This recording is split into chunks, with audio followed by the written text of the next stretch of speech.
company to do it. So a lot of people are using their fitness to go after that 15:10 world qualifier mark as well. And you'll see that a little further back in the pack. So there's really 2 races going on to a degree here. And you see that second group there just on those lights leading them out.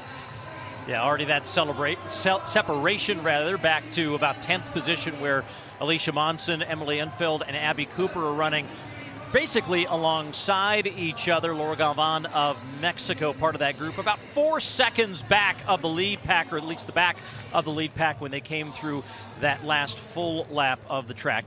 Hassan now settling in all by herself. We talked about the triple performance in Tokyo.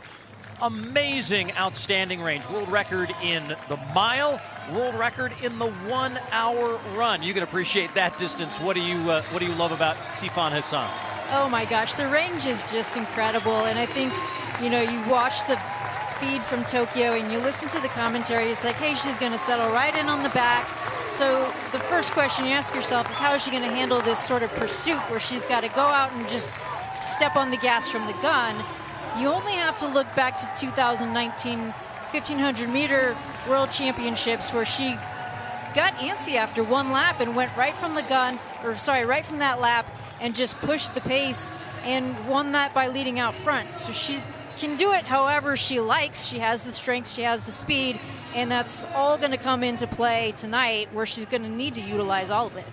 Hard always to compare different racing styles and different races, but if we go back to the world record by Latasenet Gebde of Ethiopia, she ran her first kilometer in 2:51.10, and the pace brought them through the first kilometer in 2:49.37. So right on that pace, maybe slightly under, and it really now has turned into a time trial with Hassan right behind the 2 pace setters. Kate Van Buskirk, the Canadian, 3-time Canadian national champion, made it to Tokyo in her own right at 5,000 meters.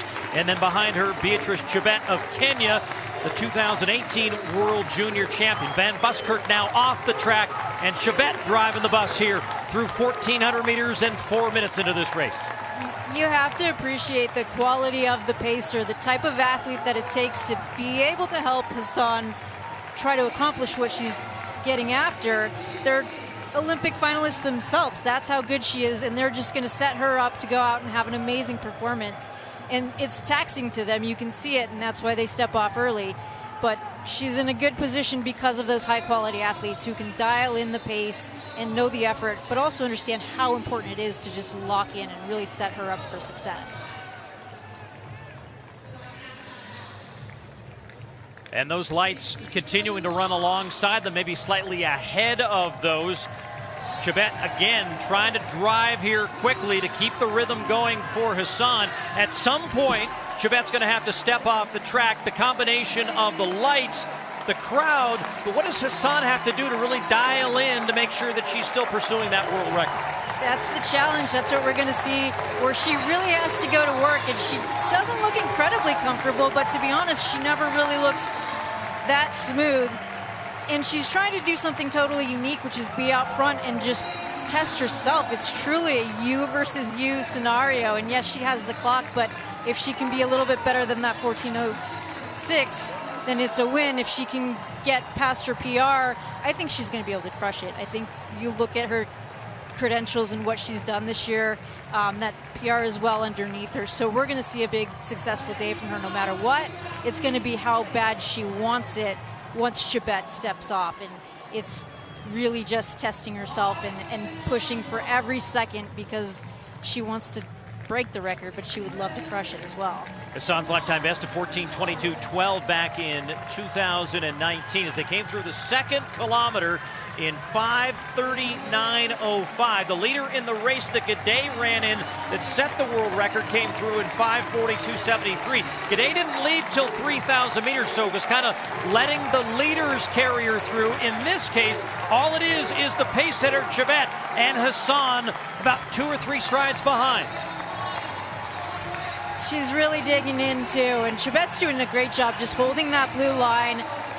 She looks like she's doing exactly what they've asked, and Sifan's still sitting on that yellow-green line right there as well, so she knows exactly where she's at in relation to this record. I think she's really very aware of how to pace herself. You saw that with the hour record. She really sat on Kazgai for a good amount of time, but she had a lot left over that final few minutes to just bury it. So she's aware of how to expend her energy. And now Chebet has come off the track. And as we come around the final turn here, this is halfway in the race, 2,500 meters down, and just about that 7-minute mark as we keep an eye again on this clock in the back half of the race. 14:06.62 is Gidey's record set during the pandemic in 2020. And those lights, the green ones, the ones to keep an eye on as Hassan stride for stride with them, as they now have 6 laps to go. Huge factor tonight is that crowd. You can hear it being in front of that energy in this stadium after that amazing presentation. You feel like you should be doing something special. This is where you want Hayward magic, and that's what she's trying to create out on the track right now. Well, and you witnessed it firsthand. We've seen it over and over the years. I've been very fortunate to call a lot of races in this stadium over the last quarter century. It doesn't matter if you're wearing green and yellow or you're wearing the red, white, and blue. These fans come to appreciate the quality of the racing they see from whoever they see. And in this case, they are on their feet already with Hassan. Now losing just a little bit of connection to the back of that green line. And as she comes down the main home straightaway where the bulk of the crowd is, they're getting onto their feet, getting loud in this new reimagined Hayward Field as she'll come to line through 3,000 meters and 5 laps to go. It's slipping away just a little bit, and this is the hard part of the race. Naturally, she's going to be thinking about all those laps she did in Tokyo, all that effort she put in. Is that in my legs still? Of course it is, but she has to fight against it and tell herself, I'm fine, I'm fresh, I can chase those lights in front of me. So that last lap, about 68.7, still through 3 kilometers ahead of Gidey's pace at the world record. She came through an 8:30.54, where Gidey went through an 8:31.85. But it really now is the opportunity to feed off the energy of this crowd.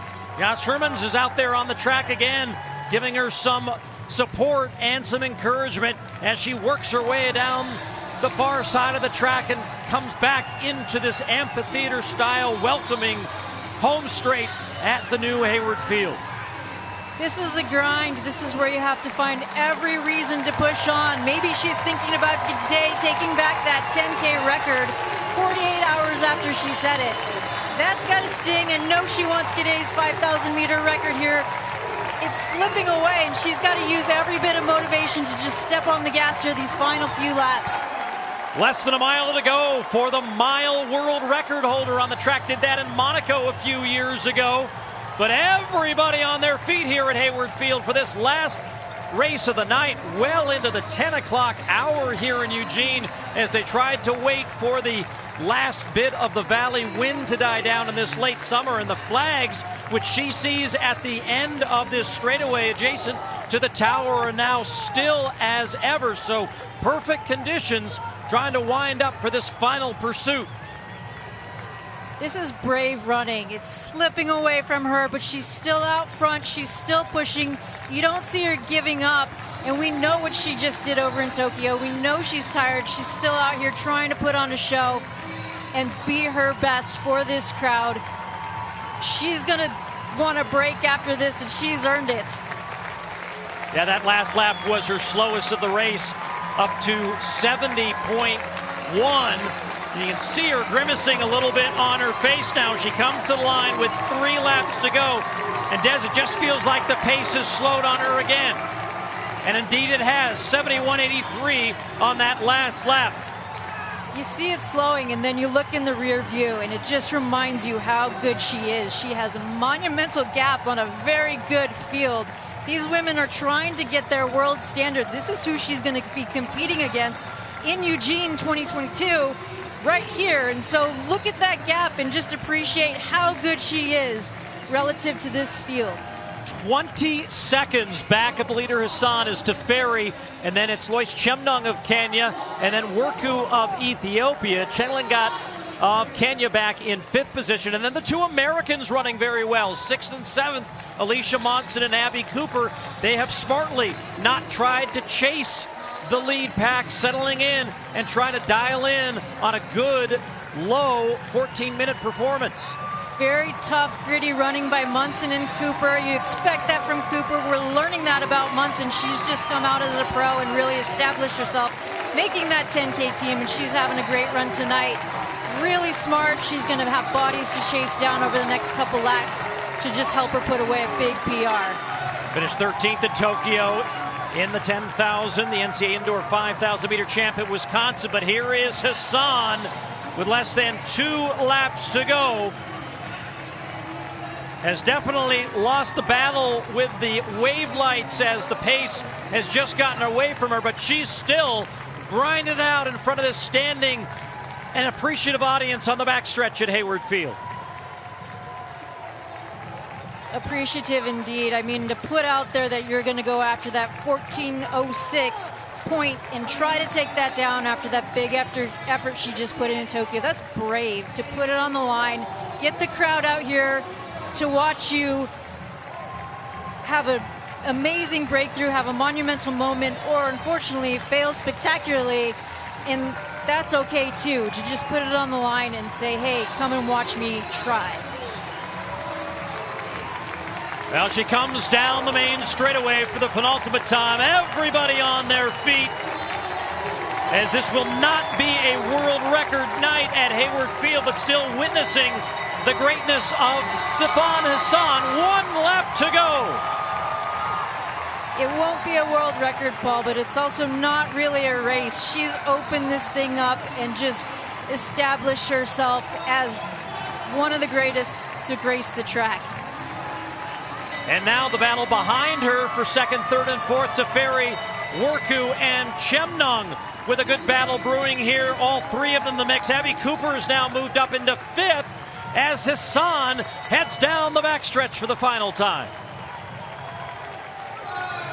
That battle for second is pretty incredible as well. You have to remember, Teferi is a 14:15 woman. That's incredibly fast running, and you see her battling out for second well back. Well, coming off the final turn, less than 100 meters to go.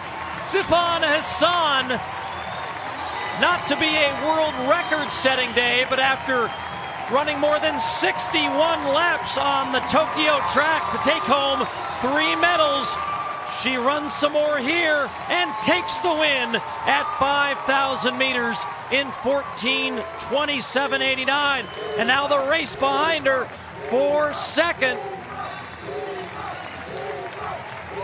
with Teferi will make it to the line with the second place finish. Munson